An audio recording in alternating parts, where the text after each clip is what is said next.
Good evening बच्चों। बेटा, हमारा आज का टॉपिक है फसल उत्पादन एवं प्रबंधन।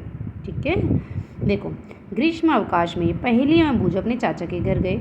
उनके चाचा एक किसान हैं। एक दिन उन्होंने खेत में कुछ औजार देखे, जैसे कि खुरपा, दराती, बेलचा, हल इत्यादि। फसल का मतलब खेत में जो बोई जाती है। उत्पादन मतलब पैदा करना। प्रबंधन मतलब उसका रख रखाव करना। ठीक है, तो टॉपिक क्लियर हो गया बच्चों। उसके बाद आता है कि भाई उन औजारों का क्या उपयोग है। वो बूझो कहता है सभी सजीवों को, यानी कि हमें सांस लेने वालों को सजीव किन्हें कहते हैं, जो सांस लेते हैं, भोजन की आवश्यकता होती है। पौधे अपना भोजन स्वयं बना सकते हैं। क्या आपको याद है कि हरे पौधे अपना भोजन किस प्रकार संश्लेषित करते हैं? मनुष्य सहित सभी जंतु भोजन बनाने में असमर्थ है तथा जंतुओं के भोजन का स्रोत क्या है? अब जंतु को जो भोजन मिलता है वो कहाँ से मिलता है, परंतु हम भोजन ग्रहण ही क्यों करते हैं? हम भोजन करते ही क्यों हैं? क्योंकि हमें अलग अलग कार्य करने के लिए ऊर्जा की आवश्यकता होती है। जैसे पाचन, श्वसन, उत्सर्जन के संपादन में हम ऊर्जा का प्रयोग करते हैं। और ऊर्जा कहाँ से मिलती है? हमें भोजन से मिलती है। हम अपना भोजन पौधों एवं जंतुओं या दोनों से ही प्राप्त करते हैं। पौधों से भी ये करते हैं और जंतुओं से भी करते हैं। तो पौधे से तो हम फल फूल ये लेते हैं, ठीक है, दाल सब्जियां, गेहूँ, अनाज, रोटी जो बनाते हैं। जंतु से हम दूध, दही, घी, पनीर, मांस ये चीज़ें लेते हैं। इसके बाद कहता है कि विशाल जनसंख्या को भोजन प्रदान करने के लिए इसका नियमित उत्पादन, उचित प्रबंधन और वितरण आवश्यक होता है। हमारे देश में कितनी ज़्यादा जनसंख्या है ना, उन सबको अगर हमें भोजन देना है तो हमें इसका नियमित उत्पादन करना होगा, फसल का उचित प्रबंधन करना होगा और वितरण मतलब बांटना होगा। कृषि पद्धतियाँ। लगभग 10,000 ईस्वी वर्ष पूर्व मनुष्य घुमंतु थे। वे एक स्थान से दूसरे स्थान तक भोजन और आवास की खोज में घूमते रहते थे। वे कच्चे फल सब्जियां खाते थे। उन्होंने भोजन के लिए जंतुओं का शिकार करना प्रारंभ किया। कालांतर यानी कि बाद में, कालांतर मतलब बाद में खेती कर चावल, गेहूँ एवं अन्य फसलों को उत्पादित कर सके। इस प्रकार से कृषि का आरंभ हुआ। जब एक ही किस्म के पौधों को बेटा किसी स्थान पर बड़े पैमाने पर उगाया जाता है तो उसे फसल कहते हैं। यानी कि मान लो ये एक खेत है और इसमें हमने सारी गेहूं की फसल उगा दी, गेहूं के पौधे उगा दिए। तो जब गेहूं के पौधे इतनी सारी मात्रा में उग गए हैं तो वो क्या कहलाएगी बेटा? फसल।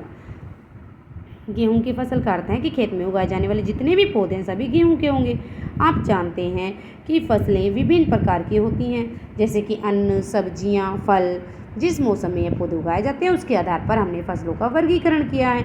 अब ये पॉइंट जरूर याद रखना, भारत एक विशाल देश है। यहाँ ताप, आर्द्रता और वर्षा जैसी जलवायु परिस्थितियाँ एक क्षेत्र को दूसरे क्षेत्र से भिन्न बनाते हैं। यहाँ पे क्वेश्चन बन रहा है कौन सी परिस्थितियाँ जो है एक क्षेत्र को दूसरे क्षेत्र से भिन्न बनाती है, तो आप क्या आंसर देंगे? ताप, आर्द्रता और वर्षा।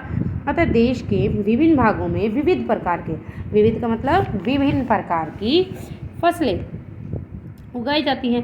इस विभिन्नताओं के बावजूद मोटे तौर पर फसलों को केवल 2 वर्गों में बांटा गया है। सबसे पहले खरीफ की फसल, फिर रबी की फसल। खरीफ की फसल वह फसल जिन्हें वर्षा ऋतु में बोया जाता है, खरीफ की फसल कहलाती है। भारत में वर्षा ऋतु सामान्यतः जून से सितंबर तक होती है। धान, मक्का, सोयाबीन, मूंगफली, कपास इत्यादि खरीफ की फसलें। ये खरीफ की फसल के उदाहरण हैं। रबी की फसल, शीत ऋतु में उगाई जाने वाली फसलें रबी फसलें कहलाती हैं। गेहूँ, चना, मटर, सरसों, अलसी रबी की फसल हैं। ठीक है, रबी 2 वर्ड से बना हुआ है बेटा, तो गेहूँ भी 2 वर्ड से बना हुआ है, शीत भी 2 वर्ड से बना हुआ है। समझ गए सभी? तो ये समझ में आया। इसके अलावा कई स्थानों पर दालें और सब्जियाँ भी गर्मियों में उगाई जाती हैं। अब आधारिक फसल पद्धति। अब फसल उगाने के लिए फसल पद्धतियों की आवश्यकता होती है बेटा। अब देखो, फसल उगाने के लिए किसान को अनेक क्रियाकलाप करने पड़ते हैं। जैसे यह क्रियाकलाप इस प्रकार से है जिसका उपयोग माली, यानी कि माली जो होता है वो अपने सजावटी पौधे उगाने के लिए करते हैं। जो क्रियाकलाप माली अथवा खेत वाला अपने पौधों को उचित प्रकार से उगाने के लिए क्रियाकलाप करता है, वो सारे क्रियाकलाप कृषि पद्धतियाँ कहलाती हैं। अब कृषि पद्धतियाँ हैं कौन कौन सी? मिट्टी तैयार करना, बुआई, खाद उर्वरक देना, सिंचाई, खरपतवार से सुरक्षा, कटाई, भंडारण। सबसे पहले वो मिट्टी तैयार करता है, ठीक है, उसके बाद वो बीज बोता है, उसके बाद वो खाद और उर्वरक देता है, उसके बाद वो सिंचाई करता है, फिर वो खरपतवार डालता है। खरपतवार से सुरक्षा के लिए इसमें कीटनाशक खरपतवारनाशी डालता है, छिड़काव करता है, कटाई करते हैं उसके बाद फसल पकने के बाद, और फिर उसका भंडारण कर लिया जाता है। ठीक है बेटा, तो मैं उम्मीद करूँगी आज का टॉपिक आपको क्लियर हो गया होगा। इसके बाद आती है मिट्टी तैयार करना। तो फसल उगाने से पहले मिट्टी तैयार करते हैं, सबसे पहला चरण है।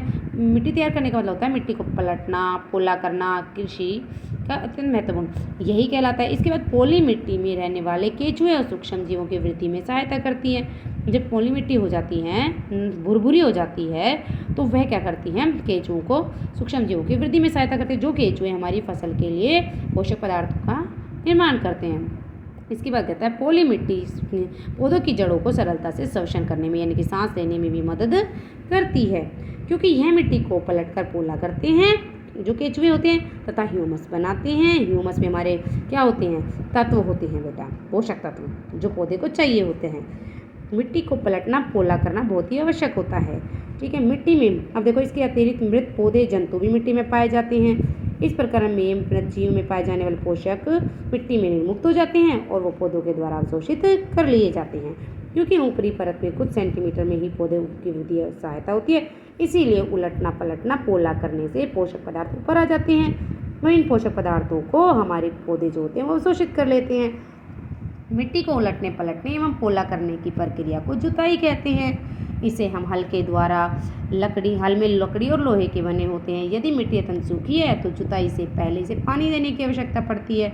जुते हुए खेत में मिट्टी के बड़े बड़े टीले होते हैं, इन्हें एक पाटल की सहायता से तोड़ना आवश्यक होता है। बुआई एवं सिंचाई के लिए खेत को समतल करना बहुत ही आवश्यक है।